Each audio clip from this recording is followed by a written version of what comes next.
A sex surrogate helps clients who have issues with their intimacy. When regular sex therapy doesn't work, then going to a sex surrogate is the next step. A therapist would refer them to me. I guess in some ways it is like a prostitute, only more legal because you have to be certified, you have to be licensed. I started in New York City around 1996. I've worked with clients that were guys with little experience or just too shy to even try. One of my first clients, he was really shy around girls to the point where he actually went out and purchased a sex blow-up doll because he felt more intimate with her than with a real woman. Every girl he had ever asked out had turned him down. He was 21, a little pizza delivery boy. He was just as cute as could be, but he was really shy. Over time, I built up his confidence. Just talking to him and letting him just say whatever was on his mind. He became more and more confident with each visit. I had an 85% success rate as a surrogate. I wanted to make sure that he was going to be a totally different person than he was when he first came to me. He goes, I really need to learn how to kiss.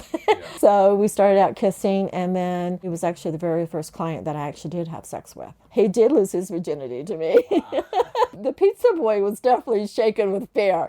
Poor thing, I felt bad for him. Like he was afraid I was going to break him or something. They don't know what to do, what to say, where to touch. I have to talk very softly and talk him like, touch me here. Tell him how to please a woman. How if he wanted a woman to go down and give him a blowjob, he should be open to go down on her and give her pleasure. That was one of the first things that I walked him through the first time we had sex. I worked with him for about a year. We'd see each other 2 times a week, 2 hours each visit. There was no doubt that poor boy was in love with me. I felt bad because I didn't want to break his heart, but at the same time I had to remind him this is strictly professional. He's doing actually well. He's married, 2 or 3 children, and he's told his wife all about his work with me. She actually sent me an email to thank me for everything I did. The oldest guy that was still a virgin, 57. He was an only child, and he lived with his mother, and his mother just babied him. She was his whole life, and he never had a social life. So when his mother passed away, he thought, well, maybe it's time I try to get more social. And then that's around the time he started coming to see me. And it was really hard. He worked from home doing computer work. He didn't even go outside the home for work. He was like just in his own little bubble. I worked with him for about 6 months, and he was one of my failures. He just couldn't move past a certain point no matter what we tried. He said, okay, he was open to having sex with me, but when it came right down to it, he backed out and said, I can't. He was too terrified of having sex with a woman. The older they are, the harder it is to get them out of that shell. I think a lot of them have mother issues. Overly controlling or not enough nurturing from mommy. Or maybe a woman in their past said or did something, bullying, yes, or belittling. Some of my surrogate clients like to nurse because they needed that connection with mommy. They would suckle on my breast like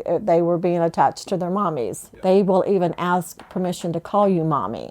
Saying, I want to be a good boy for mommy. It's connected them somehow, and like, okay, I feel very safe, and they would open up more.